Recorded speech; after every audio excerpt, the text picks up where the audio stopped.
Gold trusted gold buyers మీరు తాకట్టు పెట్టిన బంగారాన్ని విడిపించి ఈ రోజు ఉన్న మార్కెట్ ధరకు కొనబడను.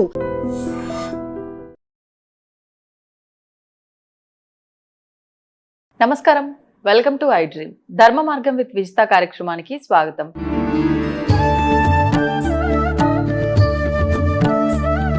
ప్రస్తుతం మనతో పాటు ఉన్నారు ప్రముఖ జ్యోతిష్య వాస్తు పండితులు బ్రహ్మశ్రీ అన్నవరపు తిరుపతి మూర్తి అవధాని గారు. ఇప్పుడు గురుగారితో మాట్లాడదాం. నమస్కారం గురుగారు. పరమేశ్వరార్పణం. గురుగారు, మనకి ఈ మే నెలలో నారసింహ జయంతి రాబోతోంది. నాకు తెలిసి మరి మే 1వ తారీఖున అనుకుంటాను. ఆ రోజున విశేషంగా అంటే నారసింహ జయంతి అని వినటం వరకు ఆ రోజు ఆలయానికి వెళ్ళామా, స్వామి దర్శనం చేసుకున్నామా, ఇంతవరకే. కానీ ఎక్కువగా విధానాలు ఆచరించే విధానం చాలా తక్కువగా కనిపిస్తూ ఉంటుంది ఈ రోజున. మరి ఈ రోజున విశేషంగా ఏం చేస్తే ఆయన అనుగ్రహం ఉంటుందో దాని గురించి తెలియజేయండి. నరసింహస్వామి వారు ఆయన ఆరాధనను మనం చేస్తాము చెయ్యము అనే విషయాన్ని కాసేపు పక్కన పెడితే ఆయన ఎవరు అని తెలుసుకోవాలిగా. ముందు మనందరికీ తెలిసి నరసింహస్వామి వారు ఎలా ఉంటారు? ఉగ్రంగా. అంటే నాలాగా. అంటే నేను నా గురించి అందరికీ తెలిసి నేను అరుస్తాను, కోపంగా తిడతాననే కదండి.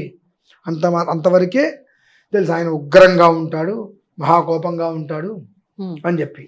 ఇప్పుడు నేను కూడా అందరిని తిరుగుతుంటా కాబట్టి ఆయన మహాకోపం అని అంటుంటారు. లోపల చూడాలండి, ఎవరైనా బయటికి చూడటం కాదు, లోపల చూడాలి. శాంతికి ప్రేమకి మూలం నరసింహస్వామి. శాంతికి ప్రేమకి మూలం, భక్తుడి యొక్క ప్రేమకి బంధం అయిపోతాడు నరసింహస్వామి వారు.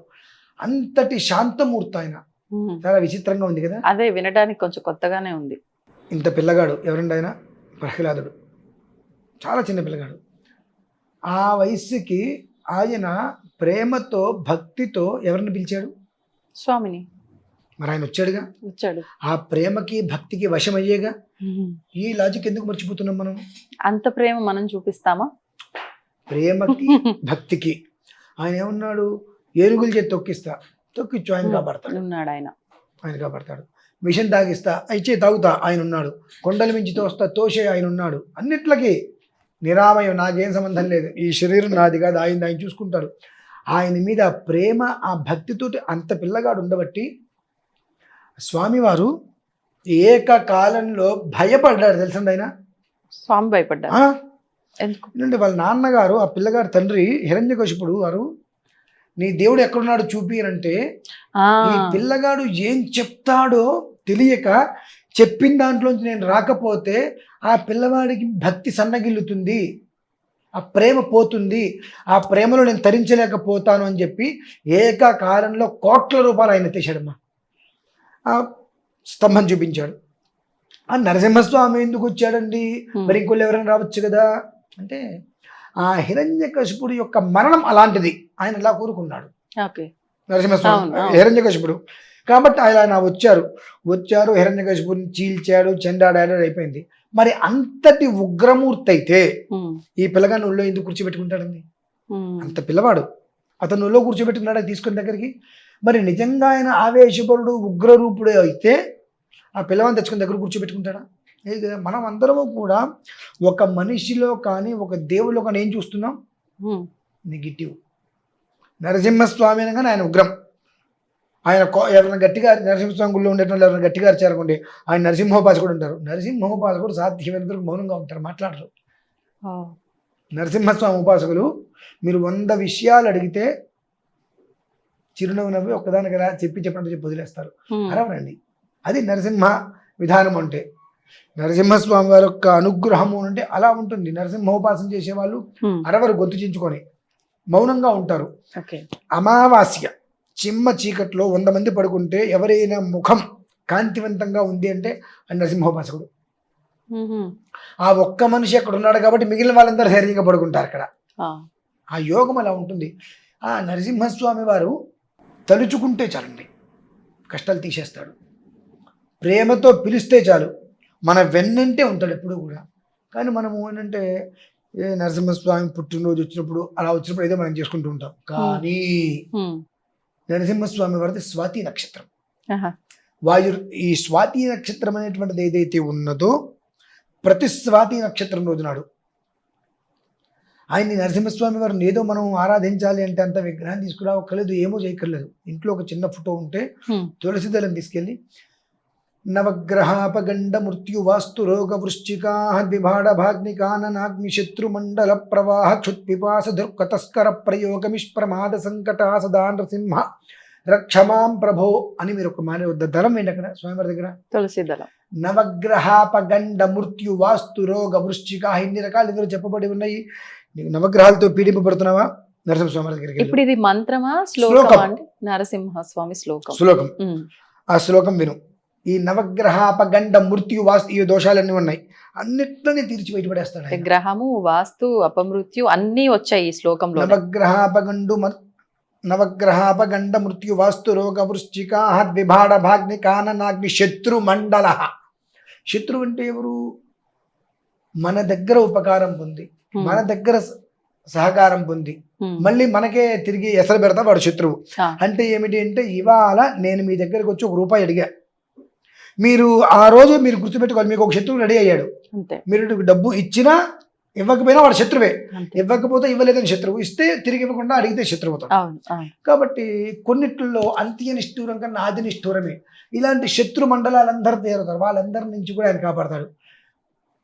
ప్రయోగాలు, అసలు ప్రయోగాలు అంటే ఏమిటి అంటే, మనకి ఎన్ని రకాలు ఉన్నాయి అంటే మీరు లెక్కేసుకొని చెప్తా. దుష్ట ప్రయోగ, క్షుద్ర ప్రయోగ, పంచగిరి ప్రయోగ, శల్యతంత్రాది ప్రయోగ, భగలాది ప్రయోగ, సూరీ ప్రయోగ, వార్తాళీ ప్రయోగ, వారాహి ప్రయోగ, నవచండీ ప్రయోగ, శతచండీ ప్రయోగ, బుద్ధి మాంద్యాది ప్రయోగ, వివిధ ఆభిచారిక ప్రయోగ, శనిపాత, అష్టాదశ పక్షవాత ప్రయోగ, గురుబాధ, వృశ్చిక తంత్ర, సర్పతంత్ర, శరభతంత్ర, నారికేల తంత్ర, నానావిధ అన్న పాన భక్ష్య భోజన మిశ్రిత విషాది ప్రయోగాలమ్మా. ఎలా అండి లెక్క పెడతారు? 27 రకాల ప్రయోగాలు ఇవి. 1, 2 పరమంత్ర, పరయంత్ర, పరతంత్ర, పరకృత్య, పరౌషధ మారణాది 6 రకాల ప్రయోగాలు. ఇంకా పరమంత్రైహిక, ద్వ్యాహిక, త్ర్యాహిక, చతురాహ్నిక, ద్విజాభిచార, అస్థిగత, చర్మగత, రక్తగత, మాంసగత సర్వజ్వరాలు అని ఇన్ని రకాల ప్రయోగాలు ఉన్నాయమ్మా. అవి ఒక 27, 10, 37, 37 6 43, 43 1 9 52, 52 2 54 రకాల ప్రయోగాలు ఉన్నాయి టోటల్గా. ఒక మనిషిని ఏ కారణం చేతన మనం ఇబ్బంది పెట్టచ్చు అంటే 54 ప్రయోగాలలో ఏ ప్రయోగం చేసినా మనిషికి ఇబ్బంది. ఏం లేదు, ఒక మనిషి షాపులో నిమ్మకాయ పెట్టుకుంటాడు గ్లాసులో, పొద్దున్నే రోడ్డు మీదకి పోస్తాడు, ఎవడో తెలివి తొక్కేస్తాడు, వాడికి భయం పట్టుకుంటుంది. అది ప్రయోగమేనా? నెగిటివ్ అంటే మనం ఆలోచిస్తున్నామా దానివల్ల ఏం జరగదు అంటే. నిమ్మకాయ దేనికి పెట్టాడు? వాడికి ఎలాంటి నెగిటివ్ రాకుండా, షాపులో గ్లాసులో నీళ్ళు పోసి అందులో పసుపు వేసి నిమ్మకాయ పెట్టాడు, ఎలాంటి నెగిటివ్ నాకు రావద్దు అని చెప్పి. నెగిటివ్ మొత్తం నిమ్మకాయ లాక్కుంటుందండి ఎప్పుడు కూడా. ఎక్కడున్నా నెగిటివ్ నిమ్మకాయ లాగేసుకుంటుంది రానికుండా. అది రోడ్డు మీద పోసేస్తాడు పొద్దున్నే, ఎవడో తొక్కినప్పుడు ఏమవుతుంది? అది వాడికి ఎఫెక్ట్ అవుతుంది. ఇటువంటివి ఎన్ని రకాల ప్రయోగాలు అయితే ఉన్నాయో అన్ని రకాల ప్రయోగాలని కూడా నరసింహస్వామి జయంతి అనేటువంటిది కాకుండా స్వాతి నక్షత్రం రోజు నాడు ఈ ఒక్క నవగ్రహ ఇప్పుడు చెప్పింది ఏదైతే శ్లోకం ఉందో ఆ శ్లోకంతో స్వామివారికి సంబంధించిన మూలమంత్రం ఉంది. ఆ మూలమంత్రంతో తెల్లటి ఆవాలు హోమం చేసి సంపాతాద్యంతో ఆవాలు తీసి పక్కన పెట్టుకొని ఇల్లు మొత్తంగా నేను చల్లుకుంటే ఆ జన్మాంతం తనకి భయం అనేటువంటిది లేకుండా ఉంటాడండి. అంత గొప్పది. అంటే ఇక్కడ గొప్పది ఏమింది? నరసింహస్వామి వారు గొప్పతనం అంటే ఏంటంటే, నువ్వు ప్రేమగా పిలిస్తే వస్తున్నాడు, ఆర్తిగా ఉంటే నీ ఆర్తిలన్నీ తీరుస్తున్నాడు, ఆర్తితో నువ్వు ఆయన పిలిస్తే నీకు అసలు సర్వస్యార్తి హరి, నీ ఆర్తులను హరించి వేస్తున్నాడు. భక్తితో నువ్వు ఆలోచిస్తుంటా ఆయన గురించి, నీ వెంట ప్రతిక్షణం ఉంటున్నాడు, ఆయన నీడలాగా ఉంటున్నాడు. అది కదా నరసింహస్వామి గురించి తెలుసుకోవాల్సింది. సో ఏంటంటే ఆయన కోపంగా మనం చూస్తున్నాం, నేను అరిచినట్టుగానే అరుపులో కూడా.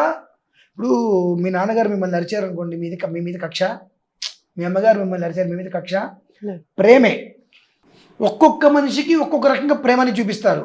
ఇప్పుడు పిల్లల దగ్గర పిల్లలు ఏదైనా చేస్తే ఫోన్లో ఆయన అంటే వాడు నాశనం అయిపోతాడు. కాస్త గట్టిగా ఉన్నారనుకోండి, మనం విరోధులైన పిల్లలు క్షేమంగా ఉంటారుగా. మా అమ్మ మోస్తలారేసి నన్ను తిరుగుతుంటుంది, మా నాన్నకి నాకు పర్వం చెప్పుకుంటాం. కానీ నాన్న అంత మాట పడుతూ, అమ్మ అంత ఇబ్బంది పడుతూ కూడా మనల్ని అరిచి వాళ్ళ ఇబ్బందులు పడుతున్నా మన క్షేమం కోసమే కదా.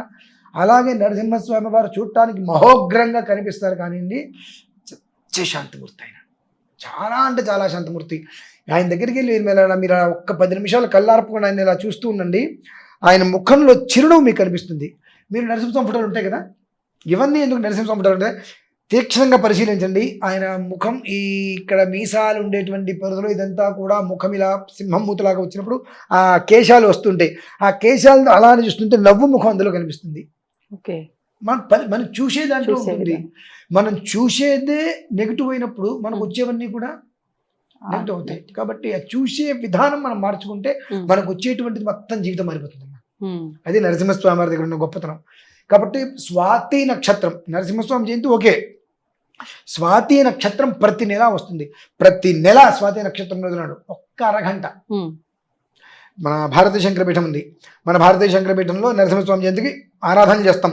ప్రతి స్వాతి నక్షత్రానికి ఒక్క అరగంట ప్రత్యక్షంగాను పరోక్షంగాను పాల్గొనే ప్రయత్నం చేసి ఆ ఆవాలు ఇంటి చుట్టూతో చల్లుకుంటే ఇక మనకు అష్టదిక్షులు అంటే 8 దిక్కుల నుంచి కూడా రక్షణే. అష్ట దిగ్బంధనం అంటారు చూసారండి, అలాంటి 8 దిక్కుల నుంచి కూడా పరిపూర్ణమైనటువంటి రక్ష మనకు ఏర్పడితే అంతటి రక్ష మన దగ్గర మన దగ్గరికి ఇంకేమైనా వస్తుందా? అంత ప్రశాంతమైన జీవితం ఆ ఒక్క స్వాతి నక్షత్ర శాంతితోటి నరసింహస్వామి అనుగ్రహంతో ఏర్పడుతుందన్నమాట.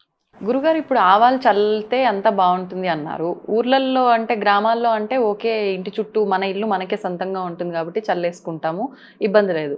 ఇప్పుడు ఉన్న ఈ అపార్ట్మెంట్ కల్చరు ఈ సిటీలో ఉన్న వాళ్ళకి ఎవరి ఫ్లాట్ చుట్టూ వాళ్ళు చల్లుకునేది ఉండదు. మరి అట్లా అని అపార్ట్మెంట్ చుట్టూతా చల్లాలా లేదంటే ఏ రకంగా? ఆ అపార్ట్మెంట్కి ఇంటి ముందు గడప ఉంటుందండి. ఇంటి ముందు గడపకి పెరటి ఉంటుంది. అక్కడ పైన చిన్న మూట కట్టి మనముండే ఇంటికి ముందు వెనక ఫ్రంట్ బ్యాక్ 2 వైపులా కూడా ఒకవేళ ఒక గుమ్మం ఉన్నవారు ఒకటే సరిపోతుంది. లోపల సైడ్ పైన బయట సైడ్ పైన వైపే ఉండాలి ఎప్పుడు కూడా. ఎందువల్లంటే ఏదైనా నష్టం బయట నుంచి లోపలికి వచ్చేది. ఆ మంత్రించినటువంటి తెల్ల ఆవాల్ని వస్త్రంలో కట్టి అక్కడ పెట్టేసుకుంటే ఖచ్చితంగా. ఇందులో అంత గొప్పతనం తెలుసండి. రీసెంట్గానే ఒకళ్ళకి కొంచెం ఇబ్బంది ఏదో వచ్చినట్టు దానికి చేయించాము. ఈ తెల్లటి ఆవాలు ఏవైతే ఉన్నాయో చిన్న కప్పులో తెచ్చుకోమన్నాము. అంటే ఎంత స్థాయి వాళ్ళకి నెగిటివ్ ఉందనేటువంటి విషయం వాళ్ళ చేతులు ఇలా పెట్టించి కొన్ని మంత్రప్రయోగాలు చేసిన తర్వాత ఒక చిన్న ప్లేట్లో నీళ్లు పోయించేసేసి ఆ నీళ్ళలో వంపేస్తే తెల్లవాళ్ళలో సగం నల్లవాళ్ళుగా సగం తెల్లవాళ్ళుగా వచ్చినాయండి. అంటే ఆ నెగిటివ్ ఎలా ఉందనే విషయం అది మనకి బయటకు పెడుతుంది. అది అట్లా మారిపోతాయి నెగిటివ్ ఎక్కువగా. అందుకే తెల్ల ఆవాలు ఎందుకు కొన్నింటికి వాడాలి అని అంటే మృత్యుంజయ విధానానికి మృత్యుశాంతి ప్రయోగాలకి కొన్నింటికి ఆవాలు ఎందుకు వాడాలి అంటే ఎంత నెగిటివ్ ఉందో క్షణకాలంలో నీకు అవి నిరూపిస్తాయి. ఆయన పెద్ద గవర్నమెంట్ ఆఫీసర్, ఆయన చాలా పెద్ద అధికారి, చాలా పెద్ద అధికారి. ఏదో సమస్య ఉంది అంటే పేరు నేను చెప్పకూడదు, తప్పది. వెళ్ళాను, ఇంట్లో కూర్చోబెట్టి ఆవాలు చిన్న కప్పులో తెచ్చుకోమన్నాను, పెట్టించేసాను. కొన్ని మంత్రాలు మొత్తం చేసిన తర్వాత నీళ్ళు తెప్పించి అందులో పోయి చేస్తే నలుపు తెలుపు 2 కలిపి పడ్డాయి మన లోపల. ఆశ్చర్యపోయారు చూసి. ఎందుకంటే ఎంత నెగిటివ్ ఉందో తీసేయటం అదంతా ప్రక్రియ మన కళ్ళకి కట్టినట్టు కనిపిస్తుంది. అందుకనే ఆవాలే చాలా కొన్నిట్లకి చాలా ప్రధానంగా వాడటం జరుగుతుంది. అన్ని రకాల దుష్ట ప్రయోగాలకి కొన్ని రకాల మంత్రాలతో ఆవాల్ని మంత్రించిస్తే ఇంటి ముందు కట్టినా ఇంటి చుట్టూ చెల్లినా దాని నుంచి మనం బయటపడిపోతాం. అంత గొప్పది ఆవారం. అది విషయం. ధన్యవాదాలు గురుగారు. రమేశ్వర